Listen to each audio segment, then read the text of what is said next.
টি-20 world কাপে আমাদের opponent হচ্ছে England, West Indies, Nepal, Italy. এখন তো মনে হচ্ছে যে নেপালের কাছেও হেরে বসতে পারি, ইটালিও কঠিন ফাইট দিয়ে ফেলতে পারে। হতে পারে। আপনারা একটা কথা আমি আপনার অনেক প্রেস কনফারেন্স কভার করেছি, একটা কথা প্রায় শুনি যে টি-20-তে বড় দল ছোট দল বলে কিছু নেই। বুলশিট, অবশ্যই বড় দল ছোট দল বলে বিষয় আছে। তা নয় না হলে আমরা সবসময় ছোট দলই থাকি কেন? যদি বড় দল ছোট দল যদি নাই থাকবে, আমরা ছোট দল কেন থাকি? কেন আমরা বড় দলকে রেগুলার হারাতে পারি না, ইররেগুলারিও হারাতে পারি না কেন? সো ওই জায়গাটা আছে, ডেফিনেটলি রয়েছে। বাংলাদেশের কি কোনো সহজ গ্রুপে পড়ার অপশন ছিল? অপশনই ছিল না। বাংলাদেশ র্যাঙ্কিংয়ে আছে 9 নম্বরে, টি-20 র্যাঙ্কিংয়ে আমাদেরও পরে আছে আফগানিস্তান। সো বাংলাদেশ এই ইংল্যান্ড ওয়েস্ট ইন্ডিজের গ্রুপে যদি না পড়তো, তাহলে ইন্ডিয়া পাকিস্তানের গ্রুপে পড়তো, তা না হলে হচ্ছে গিয়ে অস্ট্রেলিয়া শ্রীলঙ্কার গ্রুপে পড়তো। সেইটা যদি না হতো তাহলে হচ্ছে গিয়ে আপনার এই সাউথ আফ্রিকা নিউজিল্যান্ডের গ্রুপে পড়তো। সহজ গ্রুপ কোনটা?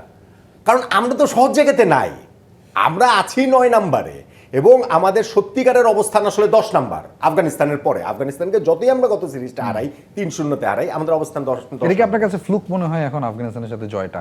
অ্যামেজিং মনে হয়। ফ্লুক আমি একবার বলবো না, কারণ আমি সত্যি আমি আপনার প্রোগ্রামেও আমি এসে এই কথাটা বলেছিলাম। দ্বিপাক্ষীয় সিরিজ বিবেচনা করলে বাংলাদেশের টি-20 হিস্ট্রিতে প্রবাবলি বেস্ট এভার অ্যাচিভমেন্ট হচ্ছে গিয়ে আফগানিস্তানের বিপক্ষে বাংলাদেশের সিরিজ জয়। 4 গুণ শক্তিশালী এনজাইম ও অধিক ফেনা সমৃদ্ধ অরিক সিলভার ওয়াশ মাত্র 70 টাকায়।